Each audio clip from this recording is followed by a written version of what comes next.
어릴 때 무당 굿하는 것을 많이 봤는데 무당도 두 종류가 있다 그러죠. 습득무당이 있고 강신무당이 있다 합니다. 강신무당은 그야말로 신내림을 받아서 귀신에게 사로잡혀서 하던 무당이고, 습득무당은 자기가 배워서 하는 무당입니다. 책을 통하여 배우고 용하다는 무당 찾아가서 배우고, 무엇보다도 심리학을 공부해서 어떻게 보면 강신무당보다 더 잘합니다. 우리나라에서 습득무당이 90%가 넘는다. 10개 중에 9은 다 배워서 하는 습득무당이다 라고 보면 됩니다. 이들은 영적인 것에 약한 우리 인간의 사람의 심리를 이용해서 무당짓을 하는데, 귀신이 있다, 조상 귀신이 붙었다, 귀신을 쫓아내야 된다, 그러면서 사람들을 제압하고 사람들을 사로잡습니다. 믿는 자들도 영적인 체험이 없고 성령 충만하지 않는 사람들은 귀신을 얘기하고 사탄을 얘기하면 두려워 떨고 그 순간부터 그 사람에게 사로잡혀요. 그래서 이단 사이비들은, 가짜들은 이런 것을 이용하여 사람들에게 접근해서 사람들을 지배합니다. 그런데 습득무당은 결정적으로 작두를 타지 못한다는 것이요. 강신무당은 시퍼런 날이 선 작두 위에서 걸어가고 춤을 추는데, 습득무당은 절대로 작두 위에 올라가지 못합니다. 성도들도 습득 성도가 있고 성령 받은 성도가 있고 학습 성도가 있고 성령 충만한 성도가 있다라는 거예요. 습득 성도, 학습 성도는 육적인 그리스도인이라 그리고 성령 충만한 성도를 영적인 그리스도인이라 이렇게 얘기합니다. 우리가 교회에 10년, 20년 다녔다, 직분을 받았다, 천만의 말씀, 목사 중에도 성령 받지 못하고 사역하는 자들이 있을 수 있다라는 거예요. 그래서 서양 속담에 성령 받지 못하고 목회하라, 이 저주입니다. 목사뿐이겠습니까? 성령 받지 못하고 신앙생활하는 것이 얼마나 힘들겠어요. 교회에 다닌다고 세례를 받았다고 다 거듭난 사람이 아니고 다 성령의 사람이 아닙니다. 에베소 교회 성도들이 그랬어요. 바울이 에베소 교회를 방문해서 보니까 에베소 교회 성도들이 성령 없이 신앙생활하고 성령 없이 성경 보고 성령 없이 기도하고 성령 없이 봉사하는 것을 보고 안타까워서 물었어요. 오늘 2절에 보면 이르되 너희가 믿을 때에 성령을 받았느냐? 이르되 아니라 우리는 성령이 계심도 듣지 못하였노라. 에베소 교회 성도들은 성령이 무엇인지 처음 듣는 소리라는 거예요. 바울이 다시 묻습니다. 3절에 바울이 이르되 그러면 너희가 무슨 세례를 받았느냐? 대답하되 요한의 세례입니다. 에베소 교회 성도들은 세례 요한에게 물 세례를 받았다는 거예요. 그들은 물 세례만 받고 성령 세례를 받지 못했어요. 성령이라는 말 자체를 들어본 일이 없다라는 거예요. 지금도 성령 세례가 무엇인지 모르는 성도들이 많고요. 성령에 대하여 강조하지 않는 교회들이 많아요. 보면 전통적으로 보수적인 교회들은 성령을 강조하지 않습니다. 주여 삼창하고 통성으로 기도하면 별나게 믿는다 그리고 경건하지 못한다고 무시합니다. 그러나 오순절 계통의 교회들은 성령을 강조하고 성령 운동을 하는 교회들이에요. 주일 낮 예배도 막 주여 삼창하고 기도하는 거예요. 그런 교회는 지금도 기적이 일어나고 은사가 나타나고 간증들이 쏟아져요. 근데 보수적인 교회는 조용합니다. 아멘도 하지 않습니다. 감동은 있는데 변화가 없어요. 사람은 모이는데 간증거리가 없어요. 이런 교회는 시간이 지날수록 바리새인들만 길러내거든요. 종교 지도자만 생산합니다. 예수님의 제자들을 보세요. 그들은 예수님을 만났어요. 직접 3년 동안 예수님을 따라다니면서 가장 많은 설교를 들었습니다. 예수님이 십자가에 못 박혀 돌아가신 것도 보았어요. 부활하신 주님을 직접 만났어요.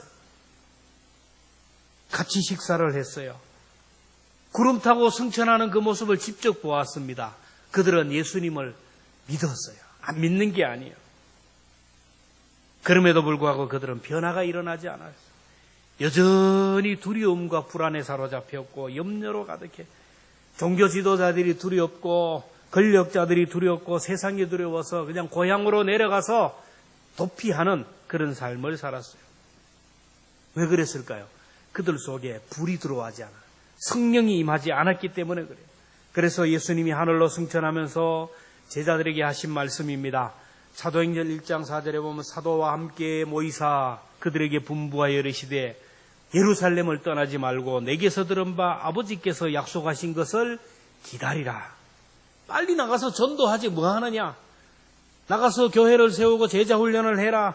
너희들은 나의 사역을 계속 이어갈 수 있도록 준비하라 하지 않았어요. 예루살렘을 떠나지 말고 성령을 기다리라. 성령 받지 않고는 아무것도 할 수 없음을 알았기 때문에. 그래서 예수님의 제자들은 약속하신 성령을 받기 위하여 마가의 다락방에 모였어요. 그리고 성령 충만을 사모하고 성령 받기를 위하여 기도하다가 오순절 성령 강림 사건을 통하여 성령의 충만함을 받잖아요. 그래서 그들 속에 불이 들어오는 거예요. 예수의 영이 그들 속에 들어오니까 그야말로 세상이 감당하지 못하는 사람들이 되었어요. 성령 받기 전에는 내 감정도 감당하지 못하고 조그마한 사람 하찮은 계집종의 말도 감당하지 못해서 시험이 들고 사람의 말에 상처를 받고 그리고 환경을 감당하지 못하는 참으로 초라한 그들이었지만 성령 충만하고 성령을 받고 나니까 내 감정, 어떤 사람의 말도 어떤 환경도 어떤 상황도 그들을 위협하지 못하는 세상이 감당하지 못하는 그런 사역자가 되었어요. 사도행전 5장 40절 41절에 보면 그들이 옳게 여겨 사도들을 불러들여 이 권력자들입니다. 채찍질하며 예수의 이름으로 말하는 것을 금하여 놓으니 다시는 예수의 이름으로 말하지 말고 전도하지 말라고 고문을 하고 매질을 하고 놓았는데 사도들은 그 이름을 위하여 능력받는 일에 합당한 자로 이기심을 기뻐하며 공의 앞을 떠나리라. 이전에는 예수 믿는 사람 체포한다니까 도망했어요. 벗은 옷으로 도망하고 그런데 시퍼런 권력 앞에 칼 앞에서 죽음 앞에서도 그들은 당당하게 내가 예수의 이름으로 능력받는 일이 얼마나 기쁘냐 하며 기뻐하면서 즐거워했다라는 거예요. 성령을 받는다라는 것은 전자제품에 전기가 들어가는 것 같아요. 아무리 기능이 좋은 전자제품도 전기가 들어가지 않으면 고철덩어리에 불과해요. 전기가 들어가는 순간 반짝반짝거리면서 온갖 기능이 나타나듯이 우리 사람도 지성이 뛰어납니다. 배운 지성도 뛰어나고 인성도 있고 여러 가지 재능이 있고 온갖 것들이 있지만은 성령이 임하지 않는 사람은 육체에 불과해요. 고깃덩어리예요. 그저 눈에 보이는 거 무엇을 먹을까, 무엇을 마실까, 무엇을 입을까 그저 형이학적인 것에 매여 살아가요. 그러나 그 속에 성령이 들어가는 순간 그 사람의 존재 가치가 달라요. 브랜드 가치가 달라지고 말이 달라지고 삶이 달라지고 온갖 선한 영향력을 드러낸다라는 거예요. 자, 그러면 왜 사람들이 성령 충만을 받지 못하고 성령 없이 신앙생활을 할까요? 그것은 성령에 대해서 의외로 무지해요. 성령에 대해서 아는 것이 없고 그러니까 성령 충만을 사모하지 않아요. 에베소 교회가 성령에 대해서 무지했던 이유는 그 교회를 사역했던 아볼로 목사 때문이에요. 사도행전 18장 24절을 보면 아볼로에 대해서 기록하는데 18장 24절에 보면 알렉산드리아에서 난 아볼로라 하는 유대인이 에베소에 이르니 그 사람은 언변이 좋고 성경에 능통한 자라. 25절에 보면 그가 일찍이 주의 도를 배워 열심으로 예수에 관한 것을 자세히 말하며 가르치나 요한의 세례만 알 따름이라. 아볼로는 성경을 많이 읽어서 성경에 대해서 도사예요. 그리고 성경 공부도 잘 가르칩니다. 언변이 좋아서 달변 갈아서 설교도 잘합니다. 신방도 잘하고 인간관계도 좋아요. 근데 세례 요한의 세례만 알아요. 성령 세례에 대해서 몰라요. 부활하신 예수님이 지금 성령으로 우리 가운데 오셔서 심령 속에 교회 속에 오셔서 날마다 삶을 변화시키는 그 성령에 대해서는 아볼로가 몰랐어요. 사역자 아볼로가 성령에 대해서 몰랐으니 에베소 교회 성도들이 성령에 대해 알 리가 없죠. 그러니까 성령 충만을 위하여 기도하지도 못하고 성령이 자기들과 함께하고 계심에도 불구하고 깨닫지를 못했어요. 근데 바울이 그들에게 성령에 대하여 자세히 가르쳐주고 설명해주면서 그들이 성령 세례를 받게 돼요. 그러면 세례 요한의 세례와 예수님의 세례, 교회에서 우리가 받는 물 세례와 성령 세례의 차이가 무엇입니까? 마태복음 3장 11절 같이 한번 읽겠습니다. 시작. 나는 너희로 회개하기 위하여 물로 세례를 베풀거니와 내 뒤에 오시는 이는 나보다 능력이 많으시니 그는 성령과 물로 너희에게 세례를 베푸실 것이라. 이건 누구냐면 세례 요한이 한 말입니다. 교회에서 받는 물 세례는 회개하기 위하여 베푸는 세례예요.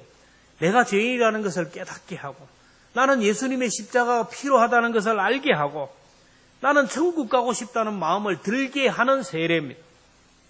교회 가고 싶은 마음이 생겨서 교회에 오고, 죄사함을 받고 예수 그리스도의 십자가를 통하여 내 죄를 해결하고 싶은 마음이 들어서 세례를 받아요. 그래서 물세례는 예수님을 영접할 수 있는 준비입니다. 근데 여기서 끝나면 안 된다라는 거예요. 성령 세례를 받아야 된다. 나는 예수님이 필요하고 나는 죄사함을 받고 천국 가고 싶은 마음을 가지고 결단하는 것과 실제로 예수님을 내 마음에 영접하여 죄사함을 받고 예수님과 연합해서 주님과 동거하는 삶은 달라요. 세례는 예수님과 결혼하는 결혼식과 같아요. 근데 성령 세례는 예수님과 연합하여 동거하는 삶이에요. 결혼을 했지만 남남으로 살아가는 사람들이 있듯이 교회 안에서 물 세례는 받았지만 성령 세례를 받지 않고 예수님과 남남으로 살아가는 사람이 많아요. 교회에서 물 세례는 받았지만 우리 성도들 앞에 예수님을 구주로 고백한다고 결혼은 했지만 아직까지 예수님을 신랑으로 완전히 모셔드리지 않고 그분과 연합하여 살지 못하는 성령 세례를 받지 못한 사람들이 많다라는 거예요. 지금 바울이 이것을 얘기하면서 성령 세례를 받기 위해서는 회개하고 예수를 믿으라는 거예요. 오늘 19장 4절에 보면 바울이 이르되 요한이 회개의 세례를 베풀며 백성에게 말하되 내 뒤에 오시는 이를 믿으라 하였으니 이는 곧 예수라 하거늘. 여러분, 예수를 믿는다라는 것 구체적으로 무엇을 의미합니까? 믿으면 세례를 받고 성령 세례를 받고 성령 충만을 받는다고 하는데 믿는다는 것의 의미가 무엇이에요? 교회에서 예수만 믿으면 구원받고 하나님의 자녀가 되고 천국 백성 된다. 믿는 자에게는 응치 못할 것이 없다. 내 믿음대로 될지어다. 내 믿음이 크도다. 믿음 얘기하는데 여러분, 믿음이 뭡니까? 근데 이 믿음에 대해서 모르니까 그저 종교인이 되고 마는 거예요. 여러분, 믿음이 무엇이에요? 믿음이라는 것은 주님은 전지전능하신 분이라는 것을 믿는 것이고 그 주님은 나를 사랑하신다는 것을 믿는 것이고 그분에게 나를 온전히 맡기고 순종하는 것이 믿음이에요. 여러분, 믿음은 다른 것이 아니고 순종입니다. 순종. 믿음 이꼬르 순종. 순종하는 사람은 믿음이 있는 사람이고 아무리 믿음 주여 그러지만은 순종하지 않는 사람은 믿음이 없어요. 우리가 성경을 읽고 하나님의 말씀을 들을 때 믿음이 있는 자는 그대로 순종합니다. 근데 순종하지 못한다라는 것은 주님의 약속을 못 믿겠다라는 거예요. 주님이 나를 사랑해 주시는 말씀이라는 것을 못 믿다라는 거예요. 주님의 능력을 못 믿겠다라는 거예요. 회개는 다른 것이 아닙니다. 내 뜻보다 하나님의 뜻이 옳고 내 생각보다 하나님의 생각이 옳고 내 방법보다 하나님의 방법이 옳습니다. 내 생각, 내 뜻 다 내려놓고 하나님의 방법, 하나님의 뜻을 쫓아가겠습니다. 이것이 바로 회개입니다. 눈물 콧물 흘리면서 주여 주여 하면서 잘못했습니다. 이게 회개가 아니라는 거예요. 그래서 순종하지 않는 자는 믿는 자가 아니고 순종하지 않는 자는 예수님과 연합할 수가 없는 거예요. 마태복음 7장 21절에 보면 나더러 주여 주여 하는 자마다 다 천국에 들어갈 것이 아니요 다만 하늘에 계신 내 아버지의 뜻대로 행하는 자, 아버지의 뜻대로 행하는 자, 아버지의 말씀에 순종하는 자는 이 사람이 믿음이 있는 사람이고 성령이 임하고 천국에 들어갈 수 있다는 거예요. 근데 순종이라는 것이 쉬운 것이 아니죠. 이해가 안 되죠. 납득이 안 됩니다. 설명이 안 됩니다. 뭔가 미래가 보이고 그러면 내가 뭔가 순종할 터인데, 뭐 어디 주식에 투자해도 우리가 그냥 하지 않잖아요. 뭔가 정보를 받아 믿을만 하니까 투자하는 거예요. 주식에는 투자하면서 하나님 앞에 투자 뭐하는, 이거 믿음이 아니라는 것이죠. 어떤 일에 투자를 하면서 하나님 앞에는 축복의 씨앗을 심지 못한다라는 거, 이거 믿음이 아니죠. 그래서 인간의 이성과 지성으로는 안 되기 때문에 믿음이라는 걸 동원하는 거예요. 그래서 우리가 믿음이라는 것을 동원하고, 하나님은 이 믿음을 우리에게 요구하는 거예요. 여러분, 내가 이해가 되어서 하고 설득이 되어서 하고 다른 사람이 다 하기 때문에 나도 한다, 이거는 믿음이 아니죠. 상식입니다. 상식이란 이성으로, 상식으로, 뭐 우리가 아무리 생각해도 이해가 안 되지만 하나님을 믿기에 하는 것이, 이게 바로 믿음이라는 거예요. 하나님은 우리들의 믿음을 요구하는 거예요.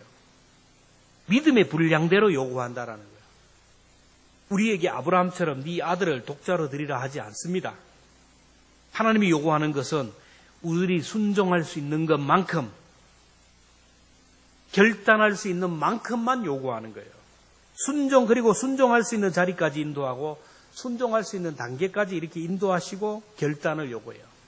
우리가 아이들을 걷게 할 때 그러죠. 아이들이 아장아장 걸을 때 앞에다 딱 세워놓죠. 그리고 이리 오라 그러죠. 어른은 기뻐서 하지만 아이는 죽는 거예요. 딱 세워놓고 오라 그러는 거예요. 어떻게 갑니까? 근데 아이가 엄마, 아빠의 손을 보면서 한 걸음 뛰어놓잖아요. 목숨을 거는 겁니다. 아이가 이렇게 결단할 수 있도록 걸을 수 있는 그만큼 성장시켜놓고 오라는 거예요. 하나님이 저와 여러분들에게 믿음을 요구할 때는 그냥 하는 것이 아니에요. 그만큼 우리의 마음의 문을 열어주셔서 믿음의 분량까지 오게 하시고 나머지는 너의 믿음으로 의지적인 결단을 하라는 거예요. 하나님은 믿음의 결단을 하지 않는 자에게는 절대로 역사를 하지 않아요.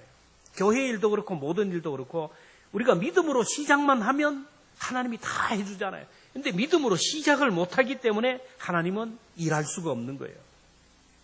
하나님이 우리 마음을 만져주셨어요. 우리의 발걸음을 오늘까지 인도하셨어요.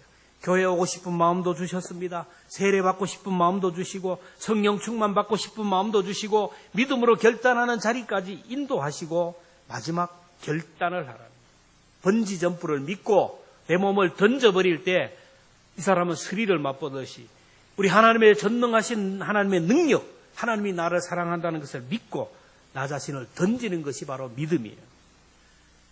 제가 신학 다닐 때 신학생들은 로망이 전부 큰 교회 목사가 되는 거예요. 교회 교육전도사로 있으면서 저마다 꿈은 몇천 명, 몇만 명 되는 교회 목사가 되겠다 그러고 부흥사가 되겠다 그러고 막 선교사가 되겠다고 꿈을 꿉니다. 그러기 위해서는 성령 충만을 받아야 된다라고 그래요.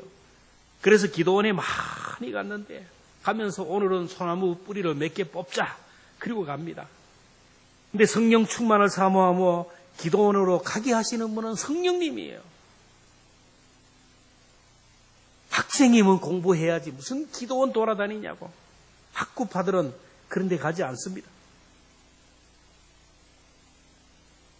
어쨌든 기도원에 갔는데 뜨겁게 찬양하고 막 주여 삼창을 하고 통성으로 부르짖는 그들을 보면 광신 집단도 그런 광신 집단이 없어요. 여러분도 한번 가보셨어요? 안 가보신 분들은 말을 마세요.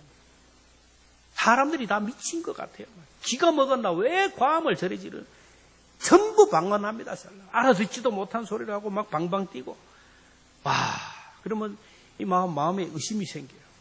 그러나 성령 충만 받기 위해서 왔으니 기도하자. 친구하고 같이 갔으니까 너는 옆에 있으면 쪽팔리니까 너는 저쪽 가라. 떨어져가지고 앉아서 막 주여 주여 삼창하고 막 기도하는데 처음에 보면 막 기가 막혀요. 근데 주여 삼창을 할 때 주여 한 번 부를 때 막 입이 터지고 귀가 열리고 막 성령이 충만한 사람들이 있어요. 세 번째 주의 이름을 부르다가 막 입이 열리고 성령 충만 받는 사람이 있어요.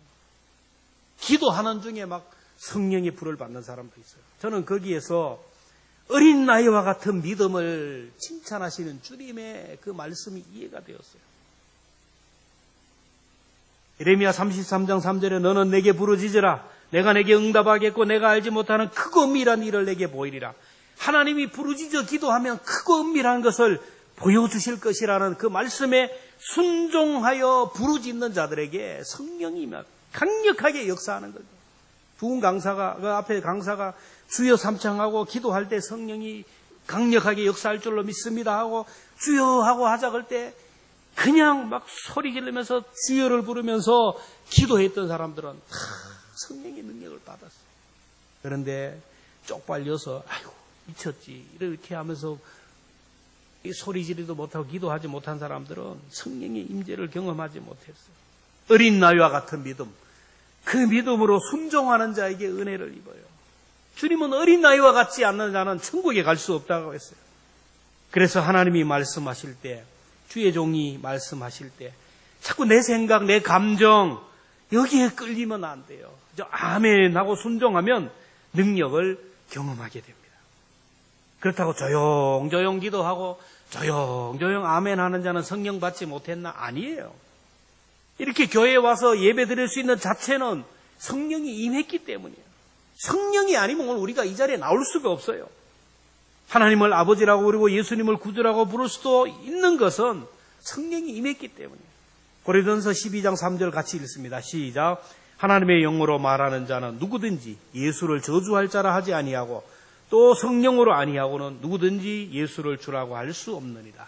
오늘 우리가 신앙을 고백하고 찬송을 하고 예수님을 주로 하나님을 아버지라고 고백한 자체는 이미 내 속에 성령이 임했다라는 거예요.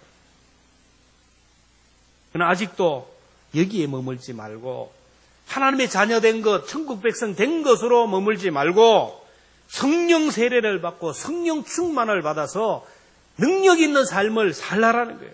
아직까지 내 마음에 뭔가 채워지지 않는 공허함, 아직까지 내 속에 뭔가 채워지지 않는 것이 있다면 여러분 성령 충만을 구해야 돼요. 자꾸 이걸 가지고 내가 돈을 좀 더 벌면 통장에 좀 얼마가 더 들어가면 내가 어떤 자격증을 따면 누구를 만나면 이거 아니에요. 속지 말아야 돼요. 내게 채워지지 않는 것 성령 충만을 구하면 이 모든 것들이 해결돼요. 영적인 세계, 믿음의 세계는 경험해보지 않는 사람, 맛본 사람만이 알아요. 그래서 시편 34편 8절에 보면 너희는 여호와의 선하심을 맛보아 알지니라. 성령 충만을 사모함으로 인하여 하나님의 선하심을 맛볼 수 있기를 바랍니다. 에베소 교회 성도들은 바울을 통하여 성령에 대하여 듣고 결국 성령님을 사모하는 거예요. 이 성령님이 하나님 내게 오시옵소서. 목마름으로 회개하면서 성령 충만을 구할 때 바울이 안수하자 성령이 임해서 6절에 보면 바울이 그들에게 안수하며 성령이 그들에게 임하심으로 방언도 하고 예언도 하니 바울이 안수 기도를 하자 방언도 하고 예언도 했다 했는데 막 입에서 샬라샬라샬라샬라 알아듣지 못하는 방언을 하고 막 무당처럼 앞으로 될 일을 예언했다. 이게 아닙니다. 우리가 방언을 잘 이해해야 돼요. 사도행전에 나오는 오순절 강림 사건 때 했던 방언은 선교적인 의미가 있어요. 신학적으로.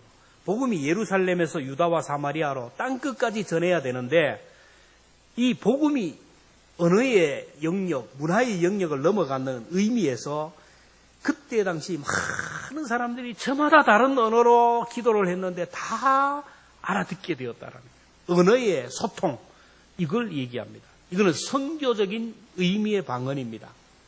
근데 고린도 교회의 방언은 은사를 위한 방언이에요. 은사를 주시기 위해서 하나님께서 방언을 주셨는데 이 방언으로 기도하면 오래 기도하고 지속적으로 기도하기 때문에 막 기도하면서 은사를 받게 돼요. 근데 고린도 교회의 은사는 이 방언은 뭐냐 하면은 알아듣지 못한 말이에요. 자기도 모르고 다른 사람도 못 알아듣는. 살살살살 그런데 뭔 말인지 보통 미친 것처럼 이런 방언을 받으니까 교만한 성도들은 저거는 방언도 못하네. 기도원 걔는 걔도 방언하는데 걔 방언도 못하네. 그래서 막 무시하고 방언 못 받은 사람은 이교도처럼 주술을 외우거나 미쳤다. 이렇게 교회가 혼란스러운 거예요. 그래서 바울이 방언을 하려거든 통변까지 하라. 그리고 고린도전서 14장 19절에 보면 교회에서 내가 남을 가르치기 위하여 깨달은 마음으로 5마디 말을 하는 것이 1만 마디 방언으로 말하는 것보다 나으니라. 방언 1만 마디 하는 것보다 5마디로 교훈하고 훈계하고 예수님을 전하는 것이 낫다라는 거예요. 에베소 교회의 방언은 사도 바울이 설교하는 모든 말씀을 그대로 알아듣는 방언이에요.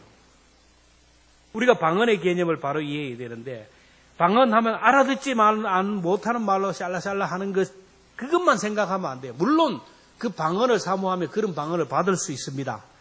그러나 방언을 그렇게만 이해하면 안 된다라는 거예요. 방언이란 뭐냐 하면은 다른 사람들이 못하는 천국 방언도 방언이에요. 여러분, 생명을 살리는 말, 다른 사람을 축복하는 말, 칭찬하고 위로하고 격려하는 이 생명을 살리는 복음을 전하는 이 말은 방언입니다. 여러분. 성령 받지 않고는, 성령 받지 않는 사람은 절대로 다른 사람을 칭찬하고 격려하고 인정하고 복음을 전하고 축복하는 말 못합니다. 내 입에서 자꾸 저주가 나오고 미워하는 말, 시기하는 말, 이런 말만 나오면 나는 성령 받아야 돼. 에베소 교회 성도들이 받은 방언은 바울의 설교를 완벽하게 알아들었어요. 여러분, 오늘 제가 말씀을 전할 때 이 설교를 완벽하게 받아들였다면 성령의 은사를 받은 것이고 방언의 은사를 받은 거예요. 여러분, 말씀을 앉아서 듣는다고 하지만 아니에요. 앉아서 듣는 것 같지만 안 들어요. 안 들어요. 아무나 듣는 것이 아니에요. 성령이 임하는 사람만이, 성령의 은사가, 성령이 세례가 임하는 사람만이 말씀을 알아들어요. 하나님의 말씀을 알아듣는다는 것. 여러분, 이게 유괴기로 듣는 것만 아니에요. 순종하는 것을 말해요.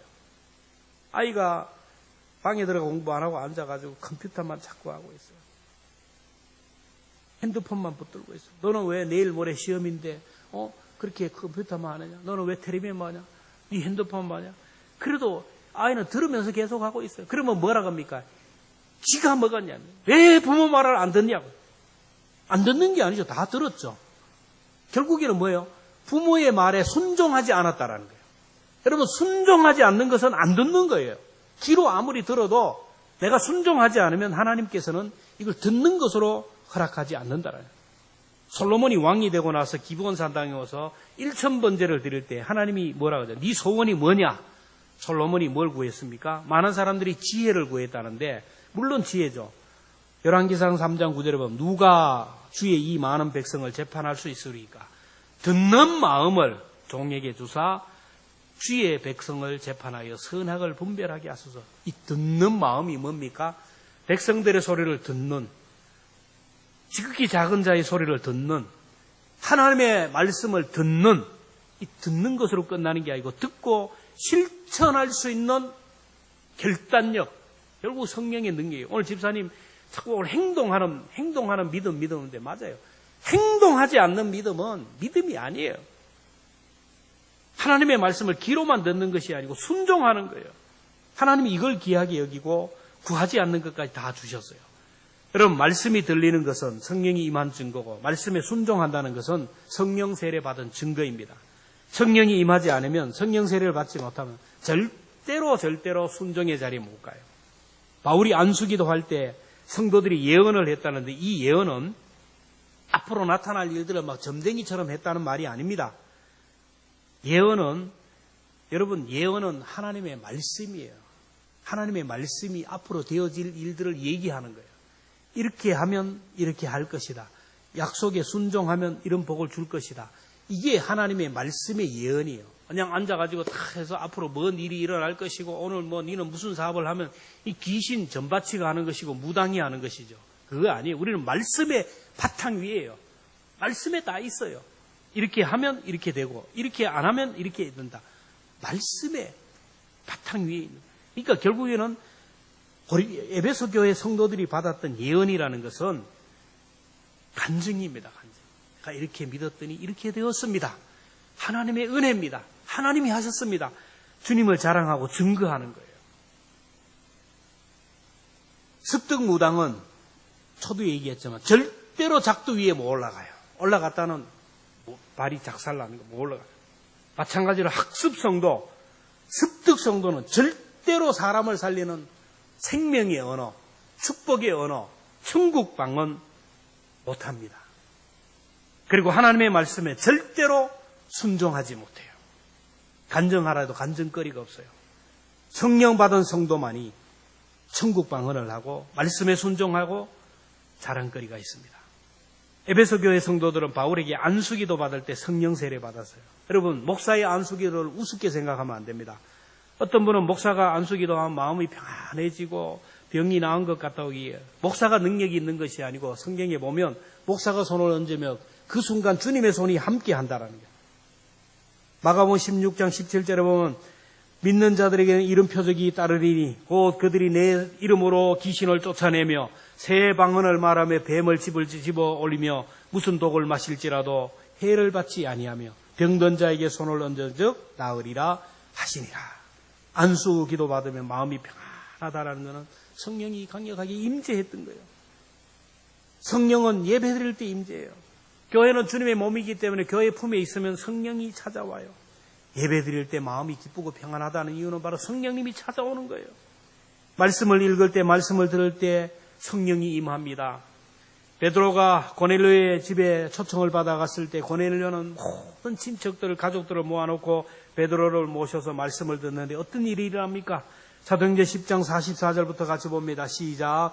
베드로가 이 말을 할 때에 성령이 말씀 듣는 모든 사람에게 내려오시니 베드로와 함께 온 할례 받은 신자들이 이방인에게도 성령 부어주심으로 말미암아 놀라니 이는 방언을 말하며 하나님을 높임을 들음이라. 찬송할 때 또 성령이 임합니다. 시편 22편 3절에 보면 이스라엘의 찬송 중에 계시는 주여 주는 거룩한 찬송 중에 거하시는 사무엘상 16장 23절에 보면 하나님께서 부리시는 악령이 사울에게 이럴 때에 다윗이 수금을 들고 와서 손으로 탄즉 사울이 상쾌하여 낫고 악령이 그에게서 떠나가리라. 여러분 찬송 부를 때 막 억지로 찬송하고 마지 못해 찬송하고 립싱크를 합니다. 요즘 마스크를 쓰니까 막 찬송하는지 안 하는지도 모르고 그냥 막 답답하니까 막 찬송 안 하고 그냥 립싱크만 할 수가 있어요. 근데 찬송을 자꾸 하다 보면 조용조용 하던 찬송을 좀 크게 합니다. 한 번 하고 또 두 번 또 부릅니다. 찬송을 하다 보면 박수를 치고 한 손 들고 찬양하다가 또 나중에 두 손 들고 일어나서 찬송하고 춤을 추고 찬송하는 이유가 뭐냐면 찬송하는 가운데 성령님이 임하니까 그렇게 되는 거예요. 여러분은 성령 세례를 받았고 성령 충만을 받았습니까? 성령 받지 않는 사람은 이 자리에 나올 수 없어요. 다 성령 받았고 구원 받았어요. 그러나 여기서 머물면 안 됩니다. 성령 충만을 구해야 돼요. 성령님이 내 속에서 내 삶의 몇 퍼센트를 점령하고 있어요. 어떤 사람은 10% 점령하는 사람이에요. 10%만 성령님이 지분이 있어요. 내 100% 중에 성령님, 하나님은 10%밖에 영향력을 못 부려요. 어떤 사람은 20%, 어떤 사람은 30%, 어떤 사람은 50%, 어떤 사람은 80%, 어떤 사람은 90%. 그러면 내 마음을 한번, 내 속에 주님이 나를 얼마나 지배하고 있어요. 곰곰이 생각해 보면 내 자신이 누구에게 붙들려 있는지를 알 수가 있어요. 99도 물에는 절대로 물이 끓지가 않아요.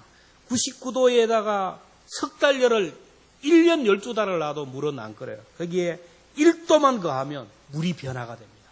물의 형체가 변하고 물이 에너지로 변하는 거예요. 마찬가지로 오늘 저와 여러분들이 여기에서 만족하지 말고 조금만 더 성령 충만을 구하고 조금만 더 성령의 임재를 간구하고 기도하면 성령님이 우리를 도와주실 거예요. 하나님의 영을 구하세요. 하나님 나의 힘으로 할 수 없사니 오늘도 내게 오셔서 나를 붙들어 주시고 오늘도 내게 오셔서 나를 변화시키고 내 삶을, 내 입술을, 내 생애를 변화시켜 달라고 기도해요. 우리 찬송가 195장 우리 함께 찬송할 때에 성령이여 우리 찬송 부를 때에 성령이여 우리 기도 드릴 때에 성경 읽을 때 전도할 때 성령이여 우리에게 임재하여 주셔서 놀라운 복을 달라고 사모하며 그런 기도할 수 있는 시간 되겠습니다.